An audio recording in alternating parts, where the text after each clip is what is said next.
तो आदाब, नमस्कार, गुड इवनिंग, सत श्री अकाल। एक बार फिर आप तमाम लोगों का स्वागत है क्राइम तक की कहानी के इस एपिसोड में। उम्मीद है पूरी फैमिली अच्छी होगी, अपना और अपनों का ख्याल रख रही होगी। कानून का उल्लंघन, कानून की निगाहों में जो जुर्म है, उन सबको एक तरफ रखिए, क्योंकि सूचना सेठ ने जो कुछ भी किया है वो नहायत संगीन जुर्म है। जब आप किसी को जान दे नहीं सकते तो उसकी जान लेने का तो हक है नहीं। और यहाँ पर एक माँ अगर अपने एक बेटे को मार रही है तो ये और भी ज़्यादा लोगों को बेचैन करता है, क्योंकि माँ तो ममता, और कहते हैं माँ के पैरों के नीचे जन्नत है। तो ये सारी चीज़ें लोगों को बेचैन करती हैं। लेकिन एक सवाल था जो पिछले 7 दिनों से गोवा पुलिस के साथ साथ पूरे देश को सबसे ज़्यादा बेचैन कर रही थी, और वो ये कि सूचना सेठ ने अपने बेटे का कत्ल किया, फिर उसकी लाश को बैग में क्यों रखा, और रखा तो रखा, फिर उसी लाश के साथ उसने गोवा से बेंगलुरु तक का सफ़र क्यों किया। करीब 7 दिन हो गए। अब गोवा पुलिस के जो सोर्सेज हैं उन्होंने इसका जवाब दिया, और ये जवाब और भी ज़्यादा बेचैन करने वाला है। इन 3 दिनों में बहुत सारी चीज़ें इस कहानी में नई आई है सामने। तो आज ये पूरी कहानी और ये जो बैग वाली पहेली थी कि क्यों आज के जो दौर में है कि कत्ल के बाद लोग लाश को ठिकाने के नए तरीके ढूंढते हैं। आप श्रद्धा केस से लेके बाकी ऐसे दर्जनों केस हैं जिसमें आप देखिए, लेकिन यहाँ एक ऐसा केस है जिसमें एक कातिल माँ अपने बेटे की लाश के साथ सफ़र कर रही है और लाश को लेकर बेंगलुरु जा रही है। तो लाश से पीछा छुड़ाने की बजाय उसने लाश को अपने करीब क्यों रखा और क्यों उसको बेंगलुरु ले जाना चाहती थी। इसी सवाल का जवाब तलाश रही थी गोवा पुलिस। 7 दिन हो गए, लेकिन सूचना लगातार पुलिस को गुमराह कर रही है, सच बोल नहीं रही है। और आज जब उसको कोर्ट में पेश किया गया गोवा की एक अदालत में, तो वहाँ भी पुलिस ने यही कहा कि ये कोऑपरेट नहीं कर रही है। और सूचना की तरफ से उसके वकील ने कहा कि नहीं, वो कातिल नहीं है। उसका स्टेटमेंट यही है, सूचना जो लगातार दे रही कि रात को हम आए और सोए और सुबह उठा तो देखा कि बेटा मुर्दा है, मैंने कत्ल नहीं किया। लेकिन जब पुलिस सवाल करती है कि आपने कत्ल नहीं किया तो फिर अपने बेटे की लाश को बैग में लेकर बेंगलुरु क्यों जा रही थी, तब वो खामोश हो जाती है। और पुलिस के लिए भी ये पहेली थी। तो पूरी कहानी कुछ यूँ है, कुछ डेट और तारीख के बीच में भी अब जो एक तरह से कन्फ्यूज़न था दूर हो गया है। 5 संडे पहले आखिरी बार कोर्ट के ऑर्डर के बाद 10 दिसंबर को वेंकट रमन अपने बेटे से बेंगलुरु के एक कैफ़े में मिला था। चूँकि कोर्ट का ऑर्डर था तो मिलने दिया। बाकायदा एक मैसेज भेजा सूचना ने वेंकट रमन को कि तुम 10 बजे आ जाओ और अपने बेटे से मिल लो। 10 दिसंबर को वो मिला। इसके बाद नेक्स्ट जो संडे था उस पर वो मिलने नहीं दिया, बहाना किया। करते करते 5 संडे गुजर गए, बट वेंकट रमन की दोबारा मुलाकात नहीं हुई। अब आखिर में 6ठा संडे आ रहा था और वो पड़ रहा था 7 जनवरी को। दोनों का डिवोर्स का मामला कभी फाइनल आया नहीं, और डिवोर्स के पेपर के साथ साथ दोनों ने एक और अर्जी डाल रखी है बच्चे की कस्टडी को लेकर। वेंकट रमन का कहना है कि बच्चा मुझे मिलना चाहिए, मैं बाप हूँ उसका, और उधर सूचना कह रही है कि बेटा मुझे मिलना चाहिए क्योंकि मैं माँ हूँ उसकी। इसका भी फैसला नहीं आया। बट इस संडे के मिलने से पहले कोर्ट ने एक और फैसला सुनाया था। उसने कहा था कि चूंकि ये बाप है, इसका हक है बेटे पर, तो ये वीडियो कॉल के थ्रू अपने बेटे से को देख सकता है, उससे बात कर सकता है। बट फिर वेंकट रमन के वकील ने अर्जी दी कि अगर वीडियो कॉल पे मिलना और आमने सामने मिलना एक बाप का इमोशन, मोहब्बत, जज्बात के साथ खिलवाड़ है, तो कोर्ट ने ऑर्डर दे दिया कि हर संडे मिल लो। तो अब 5 जनवरी आ गई और 7 जनवरी को संडे। इससे पहले कि 5 संडे किसी तरह से सूचना ने मिलने नहीं दिया। 5 जनवरी को सूचना वेंकट रमन को एक टेक्स्ट करती है। इस व्हाट्सएप मैसेज में वो कहती है कि आप संडे को 7 जनवरी को बेंगलुरु का एक एड्रेस देती है कि आप यहाँ 10 बजे आ जाओ और अपने बेटे से मिल लो, जैसा कोर्ट ने कहा। वेंकट रमन खुश होता है कि चलो 5 संडे नहीं मिला, इस संडे मिलने दे रहा है। अब वेंकट रमन 7 जनवरी संडे की सुबह 10 बजे बताए हुए पते पर पहुंच जाता है। लेकिन वहाँ 1 घंटे तक खड़ा रहता है, न सूचना आती है ना उसका बेटा। इस दौरान जब वो नहीं आते तो वो फिर टेक्स्ट करता है पलट कर सूचना को कि मैं यहाँ वेट कर रहा हूँ, कहाँ है मेरा बेटा, मुझे मिलना है। बट उसे टेक्स्ट का रिप्लाई नहीं आता। फिर वो मेल करता है। एक्चुअली ये दोनों जो बातचीत कर रहे थे अब कॉल पे करते नहीं थे, या तो टेक्स्ट या ईमेल, क्योंकि मामला कोर्ट में था और टेक्स्ट मैसेज और ईमेल ये दोनों एक तरह का प्रूफ, एक सबूत बन सकता है कोर्ट में आगे चलकर। तो इसीलिए वो टेक्स्ट करते, सेव करके रखते और ईमेल करते। कोई जवाब नहीं आया, घंटा भर से ज़्यादा हो गया। वेंकटरमन मायूस वहाँ से अपने घर लौट आया। इत्तेफाक से उसी दिन यानी कि 7 जनवरी संडे की शाम को बेंगलुरु से उसकी फ़्लाइट की टिकट बुक थी जकार्ता के लिए, जो इंडोनेशिया में है। और ये पहले से तय था, बेटा मिला नहीं।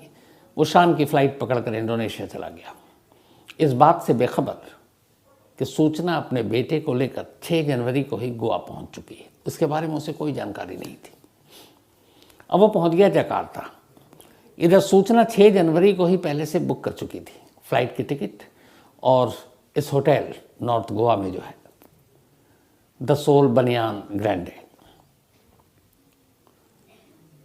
6 जनवरी से लेकर 10 जनवरी तक की उसकी बुकिंग थी, यानी 6, 7, 8, 9 और 10 को वापस आना था। 4 नाइट स्टे था और 10 की वापसी की उसकी टिकट थी। 10 को चेकआउट था। 6 जनवरी की रात करीब 11:30 बजे वो होटल में चेक इन के लिए पहुंचती है। शाम की फ़्लाइट ली थी, फ़्लाइट से बेंगलुरु गई, एयरपोर्ट से फिर होटल पहुंची। तो होटल से एयरपोर्ट पहुंचने में उसे कम से कम 1 घंटा लगा। तो रात के 11:30 बजे थे जब सूचना ने इस बनियान ग्रैंडे होटल में चेक इन किया। चेक इन करने के बाद वो अपने कमरे में चली जाती।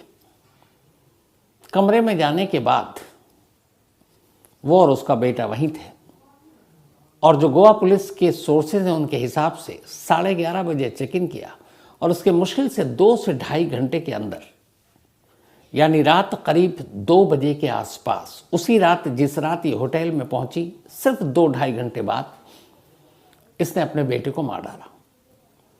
यानी कि 6 जनवरी की रात 11:30 बजे ये चेक इन करती है और 2-2.5 का मतलब अब 7 जनवरी की रात हो गई है। तो होटल पहुंचने के बाद ही फौरन 2 से ढाई घंटे में इसने अपने बेटे को मार डाला। ऐसे बहुत से केस हुए हैं, कई तो मैंने आपको सुनाए भी हैं। कत्ल और ख़ुदकुशी बड़ी बारीक सी लकीर होती है कि ये मर्डर है या सुसाइड है, और इसको समझने के लिए फिर उसी तरीके से इन्वेस्टिगेशन, ना मालूम कितने केस, नामी गिरामी केस आपने सुन रखे होंगे, आपको पता भी होगा। ऐसे ही मुंबई का एक डिटेक्टिव है, डिटेक्टिव अजय, जिसके सामने ये सेम केस आता है। कुकू एफएम के ऑडियो बुक पर यह पूरी कहानी है कि डिटेक्टिव अजय एक केस की तफ्तीश कर रहा है। अब वो मर्डर है या सुसाइड, अब उसे पता करना है। तो क्या डिटेक्टिव अजय सच्चाई तक पहुंच पाता है, उस केस की तफ्तीश कर पाता है? ये जानने के लिए आप कुकू एफएम के ऑडियो बुक पर जाइए और उसको सुनिए, और पूरा सुनिए, क्योंकि बीच में सुनेंगे आप, छोड़ देंगे तो आधा अधूरा रह जाएगा, क्लाइमेक्स भी पता नहीं चलेगा। तो कुकू एफएम पर ये दिलचस्प कहानी मौजूद है और आप इसे सुने। इस ऑडियो बुक को आप कुकू एफएम पर सुन सकते हैं, और क्राइम तक की फैमिली के लिए 60% इस पर डिस्काउंट भी है फर्स्ट मंथ के लिए। तो आपको सिर्फ 39 रुपये में मिलेगा। डिस्काउंट के लिए DA60 टाइप करें, और इस ऑडियो बुक का लिंक है वो आपको डिस्क्रिप्शन में है, पिन कमेंट में मिल जाएगा। तो जाइए और सुनिए। तो कुकू एफएम देश का बेस्ट ऑडियो शो प्लेटफॉर्म है। 15 लाख से ज़्यादा इसके एक्टिव हिंदी पेड सब्सक्राइबर हैं। कुकू एफएम हर महीने 4200 घंटे के कंटेंट्स के साथ सामने आता है, और इस पर 10,000 से ज़्यादा ऑडियो बुक हैं, जिसे आप कभी भी, कहीं भी, किसी भी ज़ुबान में सुन सकते हैं, ख़ासतौर पर हिंदी में। इसमें biography, business, crime, entertainment, politics, तमाम बुक हैं। कत्ल करने के बाद बेटे की लाश बिस्तर पर पड़ी है और सूचना भी उसी बेड पर है। पूरी रात उसी बेड पर वो लेट कर या बैठ कर अपने बेटे की लाश के करीब गुजार देती है। अब अगले दिन 7 जनवरी की सुबह हुई, संडे का दिन, वही संडे जिस संडे को मिलना था एक बेटे को अपने बाप से। संडे को करीब 10 से 11 के बीच पे सूचना के मोबाइल पे वो टेक्स्ट मैसेज आता है कि मैं पहुंच गया हूं बेंगलुरु में, तुम्हारे पता बताया था, पर अभी तक तुम पहुंचे नहीं। तो जब वेंकटरमन अपनी बीवी सूचना को टेक्स्ट कर रहा था, उस टेक्स्ट से पहले उसका बेटा मर चुका था। 7 जैन, जो संडे की मुलाकात का दिन कोर्ट ने फिक्स किया था, ठीक संडे के दिन सूचना ने अपने बेटे का कत्ल किया था, रात 2 बजे के आसपास, होटल पहुंचने के सिर्फ 2-2.5 घंटे बाद। इस मैसेज के अलावा सूचना के मोबाइल पर किसी का कोई कॉल नहीं आया। अब 7 जनवरी संडे के दिन पूरा दिन सूचना अपने होटल के कमरे में ही रही। यहां तक कि उसने रूम सर्विस को फ़ोन कर कोई भी चीज़ खाने पीने के लिए नहीं मंगाया। जो शुरुआत में आया था, वो घूमने गई थी, वो सब गलत। शायद मैंने भी ये बात कही थी, लेकिन अब जो गोवा पुलिस के ऑफिशियल ने बताया वो यही थी कि 7 जनवरी संडे के दिन वो पूरे दिन अपने कमरे में रही। उसने रूम सर्विस को भी फ़ोन नहीं किया, कुछ खाने पीने का ऑर्डर नहीं दिया, और कमरे से ना बाहर निकली ना होटल से बाहर निकली। यानी पूरे दिन वो अपने बेटे की लाश के साथ अपने कमरे में थी। उस संडे को इसने 3 काम किए सूचना ने। पहला काम, उसने एक पेपर पे उसी कमरे में रखा हुआ था एक नोट लिखा, मैं अपने बेटे से बहुत प्यार करती हूँ, मेरा बेटा मेरे ही पास रहेगा। कुछ घंटे के बाद उसने एक दूसरा नोट लिखा। इस नोट में उसने लिखा, I am extremely guilty and frustrated, I love my son but I did not want to see him meeting his father. ये सेकेंड नोट था।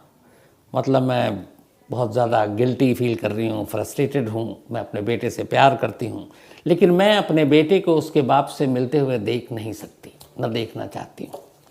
ये 2 नोट लिखे। ये दूसरा काम किया उसने। तीसरा काम उसने किया कि एक कैंची उठाई और अपने हाथ की कलाई की नस काटने की कोशिश की, लेकिन फिर शायद उसका इरादा बदल गया, डर लगा मौत से। फिर उसने किसी तरह बैंडेज पट्टी बांध ली, और उसकी ये कोशिश भी अधूरी रही। और इस तरीके से पूरा संडे सुबह से रात उसने कमरे के अंदर ही बिता दिया, ना कुछ खाया, ना पिया, ना कुछ ऑर्डर किया, ना बाहर गई।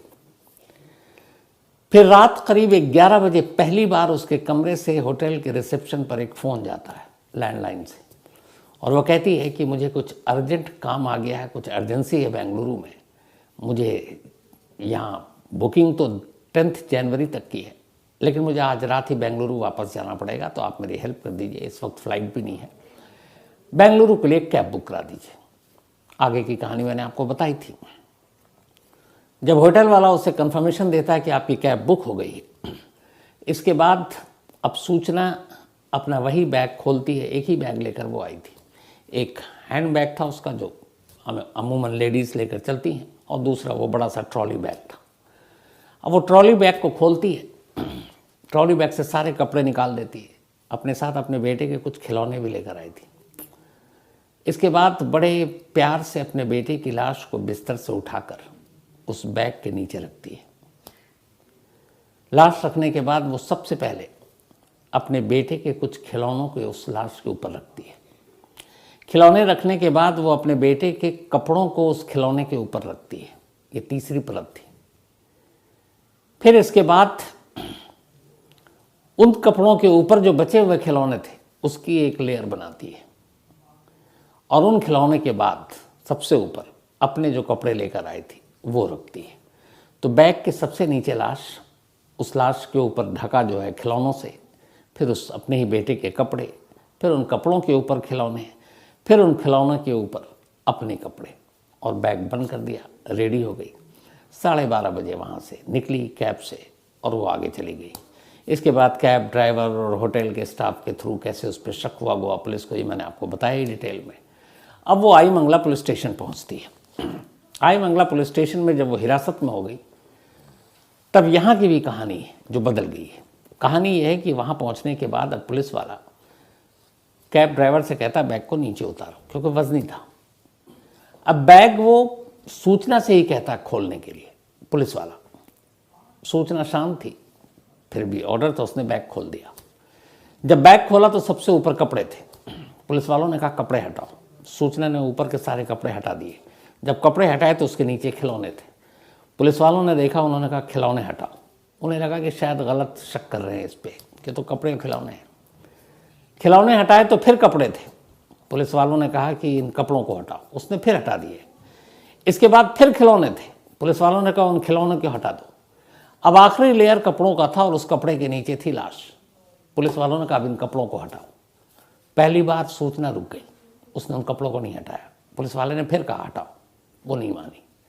मजबूरन पुलिस वालों ने खुद वो कपड़े हटाए। जैसे ही कपड़े हटाए, बच्चे की लाश थी, क्योंकि उनके पास इंफॉर्मेशन भी कुछ ऐसी थी। जब लाश देखी तो पहला सवाल आई मंगला पुलिस ने सूचना से जो किया वो ये था कि ये कौन है, ये किसकी लाश है। सूचना ने सपाट जवाब दिया था, ये मेरा बेटा है। इसके बाद उसको कस्टडी में लिया, बेटी को मोर्चरी में लाश को भेज दी और सूचना को गोवा लेकर पहुंच गई। अब यहां पे सवाल ये था कि सूचना अपने बेटे की मौत के बाद उसकी लाश को बैग में रखकर बेंगलुरु क्यों जा रही थी, जो पिछले कई दिनों से हम सब सोच रहे थे। ये सवाल परेशान भी कर रहा था। तो जो 2 नोट कमरे से मिले, उसमें एक नोट जिसमें ये था कि मैं अपने बेटे से बहुत प्यार करती हूं और मेरा बेटा मेरे साथ रहेगा, ये जो लाइन है, और बेंगलुरु ले जाना, पुलिस ने इन दोनों को मिलाया, सोचा और पूछताछ की। जो सूचना ने बयान दिया, क्योंकि वो कत्ल की बात से इनकार कर रही है, उसने कहा कि मैंने नहीं किया, वो तो सोया था और उसके बाद सुबह उठी तो वो मुर्दा था। तो जब पुलिस वाले ये पूछते कि अगर वो मुर्दा था, तुमने कत्ल नहीं किया, तो इन्फॉर्म करने की बजाय तुम उसके बैग को लाश में रखकर खिलौनों कपड़ों से छुपाकर गोवा से बेंगलुरु क्यों जा रही थी, तब उसने जवाब दिया कि मैं इसे अपने घर ले जा रही थी, गोवा। तो पुलिस ने पूछा कि क्यों, तुम इस लाश को गोवा क्यों ले जा रही थी, क्योंकि वहाँ पे कोई फैमिली भी नहीं है, जो बाकी रिश्तेदार हैं कोलकाता में हैं, कुछ केरल में हैं, और वो अकेली रहती है वहाँ बेंगलुरु में। तो उसने कहा कि मैं अपने बेटे से बहुत प्यार करती हूँ और अपने बेटे से मैं अलग या जुदा होकर नहीं रह सकती, इसीलिए मैं अपने बेटे को अपने साथ गोवा ले जा रही थी ताकि मैं उसे अपने घर में अपने साथ रखूं। यानी किसी भी एक पल उसकी मौत के बाद सूचना ने ये नहीं सोचा कि अपने बेटे की लाश को उसे कहीं ठिकाने लगाना है, छुपाना है, फेंकना है।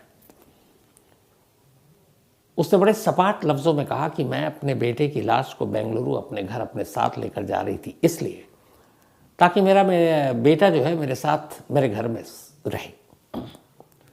अब ये बात कोई भी इंसान सुनेगा तो थोड़ा सा तो अजीब ही लगेगा कि एक मुर्दे को तुम घर ले जाकर अपने साथ कैसे रख सकती हो। तो उसको घुमा फिरा कर पूछा भी गया कैसे। उसने कहा नहीं, मैं अपने बेटे से बहुत प्यार करती हूँ, इसी के साथ रहूँगी अपने घर में। अब ये सुनकर गोवा पुलिस को जवाब तो मिला, लेकिन गोवा पुलिस को कई सारे शक भी हुए। अब आला पुलिस अफसरों से कंसल्ट किया गया कि इस तरह की बातें हैं। अब यहाँ पर 2 चीज़ें हैं, इसको ध्यान से रखिएगा। वो ये, कानून की नज़र में अगर आप किसी ऐसे मुलजिम पर जिस पे इल्ज़ाम है कत्ल का, और आपको शक होता है कि यार इसकी दिमागी हालत ठीक नहीं है, क्योंकि एक आम आदमी ये नहीं कह सकता कि मैं इसको मारकर अपने घर में अपने साथ रखना चाहती हूँ, मतलब न इसका अंतिम संस्कार करना है, न इसको ठिकाने लगाना है साथ। अब मुर्दों के साथ तो जिंदा इंसान नहीं रह सकता, नियम कानून समाज सोसाइटी सबके खिलाफ है।